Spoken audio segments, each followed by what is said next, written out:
we had this really good rapport. Yeah, it's true. It wasn't a friendship, it was friendliness, but he was always really helpful. He was like, go and speak to those people over there. They've got a great story to tell. Anyway, fast forward to the South Africa trip, which was sort of seen as quite make or break for them because they'd had some negative headlines over the holidays. And actually, that trip was going really well. And we'd done Angola, which was kind of amazing pictures. We were flying around in these little planes with him. On the sidelines, he was doing that interview with Tom Bradby. They were kind of filming stuff for that, which, of course, ended up being their first kind of attempt at saying, we've had enough. Anyway, we were in Malawi, and I was a bit under the cosh because I had to do kind of a special to end off the week. So as he was about to walk past me, I thought, right, I'll do what I've done over the years. I'll just ask him a quick question. We've all done it, the dreaded doorstep. It was a terrible question. It was a rubbish question. I just sort of said, oh, why is it so important for you to come here? Big journalism here. And he looked at me and said, oh, well, just go and ask those people over there. And I probably inside thought, hang on a minute, I'm not going to leave this one. And I said, well, is that why it's so important for you to come here? And then he turned round and just said, Rhiannon, don't behave like that. And then got in his car and drove off. I felt like I'd looked like an idiot. He looked really patronising. Nobody came out of it looking good.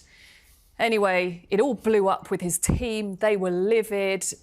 And then it was when we got back to Johannesburg, and it was in that evening that letter dropped, the 10-paragraph letter accusing the Royal Press Pack of everything under the sun and saying, look, we're going to sue the Mail on Sunday. So immediately I just realised I'd frankly kicked the bear, and I just didn't realise it at the time. But it shouldn't felt, go around doing your job. That's the trouble, isn't it? It just felt really sad at the time because I had this good rapport with him. And that, in a way, is why I'm hoping that we will see more of him. We will see him doing what he has always done best. He is brilliant with children. He is brilliant with people. I think we're living in the past. I think that the 91% and the 75% are right.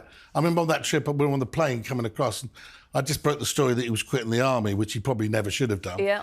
And I really think he should have stayed in the army as long as possible. And he was really chippy with me because he spoke to him and he goes, I said, what are you going to do next then? You know, which is fair enough. Yeah. And he said, oh, you'll probably find out before me. And I went, oh, OK. I said, yeah. But then we had a reasonable discussion about, you know, about prosthetic legs for soldiers and what he was going to do. So he had a lot of plans, but I think that he's now turning into the new Prince Andrew. And I don't think, not in the respect of certain other allegations, but he's no longer the young, fun 25-year-old prince. He's going to be sort of the middle-aged, balding prince that no one can remember. We're going to be all looking at Charlotte. Charlotte's going to be at Wimbledon with what glasses she's wearing, what hat she's going to be wearing. George, what's he going to do to support? He's going to be turning up at the football. Louis, mad dancing. This is the future. And I think this is the problem that's going to face Meghan and Harry. No, I've got hopes for a reset. I've got hopes for a reconciliation. Wouldn't it be great for us to be writing something positive about father and son reconciling? Yeah. Oh, no, I'd like to see... No, I would like to see the father and son only for because I believe the king deserves a bit of respect, and I don't think actually he's been shown enough respect in the last 3 years since he's been king by his son. I think he's been completely disrespected. Yeah, I'd like to see a reconciliation, but at what cost? We need to not suddenly forget what's been happening in the last couple of years. Yeah. But of course, people want to see people being happy. But let's just not forget. At what cost? Needs to be apologies. There needs to be a change in attitude. But see, that's what you get from a working royal. In the golden glow of Malawi's sun, the Duke of Sussex, Prince Harry, once carried himself as a royal humanitarian on a mission. But behind the cameras, the smiles, and the polished PR, a very different story was unfolding. During one of his high-profile charity visits, insiders recall a tension that cut through the humid African air. Witnesses say Harry's behavior turned heads, and not for the reasons the palace would have hoped. It was here, amid local aid workers and dedicated volunteers, that Harry reportedly showed his rude and patronizing side. Those who were there remember him talking down to others, a tone more royal command than respectful conversation. One source described it bluntly. He came off like an entitled prince who thought he knew better than everyone else. Even Harry's own team, usually loyal and composed, was said to be livid.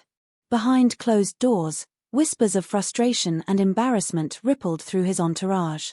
It was, as one insider put it, the day the mask slipped. This moment, small as it may seem, adds to the growing narrative surrounding the Duke, one of volatility, ego, and self-righteousness. The man once praised for breaking royal barriers now stands accused of building new walls of his own. Royal commentators suggest this trip marked a turning point, a glimpse into the unraveling of Harry's once golden image. They argue that this wasn't just a bad day, it was a reflection of deeper conflict within a prince caught between duty and defiance. As the world continues to watch Harry's evolution, stories like this resurface, reminders that even princes can be prisoners of pride. From the warmth of Malawi to the cold glare of public judgment, the fall from grace, it seems, is a royal tradition of its own. In joke. Thanks, Rob. Let's talk about the future. Yes. A potential, or, not just potential, but a future working royal, Prince George. He turned 12 this week. It's not a major milestone. We normally treat like every 5 years or every 10 years or 21 for something. But 12 feels big for George. He's growing up. He looks tall in that video, by the way. He's towering over his siblings. But it's been a big year for him. Where do you think Prince George is at the moment, Rhiannon? I just think it's so interesting to look at how he's increasingly being manoeuvred into some of those big kind of public moments. VE Day, I think, was a massive day for him. And I need to talk to you because you were in the room, weren't you, for that big tea party? Yeah. There's this amazing photograph. It's great stuff, though. Yeah, lovely photograph of Prince George shaking hands with a veteran. And you just look at it and you just think, wow, this is future heir, but also future king in training. And while William and Kate obviously want to do it in a real softly way, it's inevitable what is coming down the tracks. And I just think at Wimbledon as well, he was there, part of the lineup. Yeah. And what I think is interesting about George is he sort of reminds me of his dad, really. He seems a bit more serious than Charlotte, certainly Louis. He seems to kind of be thinking about what he's doing. He's aware of who he is. Yeah, there is an awareness. I think also, I think that what is interesting is 12 now. We just talked about 5 years since Harry and Meghan left, OK? 5 years' time, he'll be 17 years old, It's going very, very quickly. We know that he's been getting a bit more independent. We also know that, I think that in the past, if you got to 12, the Queen laid it down that the heir couldn't, like William, couldn't fly with his brother, couldn't fly with the rest of the family. There's been a lot of rows about whether or not the family should be flying in the helicopter. We know he's growing up a bit more too. He's had, he's at school. He would stay over at school. He'd be doing a bit of boarding at school. So we know that he's growing up. He's making his own position stronger. He's got a bit more independence about him, and I think that shows you his parents respecting who he is. It's a big decision coming up what school he goes to next. Yeah. Will it be Marlborough College, where he could then link up again with Charlotte, if that's the case, or will he go to Eton like his father? I think that's still to be decided. But I wouldn't be surprised if it was Eton because of the proximity, but equally I wouldn't be surprised if it was Marlborough College because of the influence on that his mum enjoyed that experience. So look, he's growing up rapidly, and I think that you can see things going through, and he's had a lot of experiences. He's been at the state funeral of the Queen Elizabeth.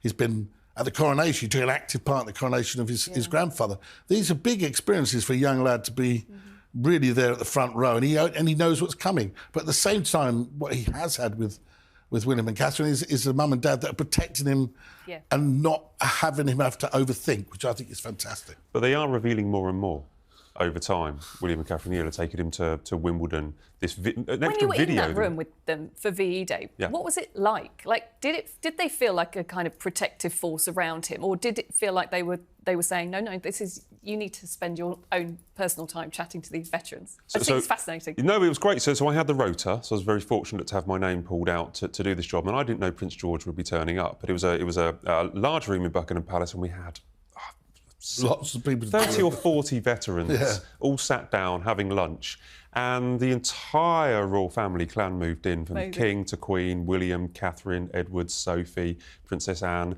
and everywhere you looked there was a royal. And then George was there. We weren't expecting George, and what I saw was both William and Catherine kind of giving him a little bit of independence, where they would bring him into a conversation, or that, you know, William would often have his arm around George, but they would get him to the front to speak to a veteran. And I think George liked it because he got to talk about war and guns and submarines and tanks. Which guys were very young when they did all this stuff. So it's amazing you got that connection, isn't it? Yeah, but I felt watching their parenting, I think, is really interesting because they understand the responsibility that George has to take on.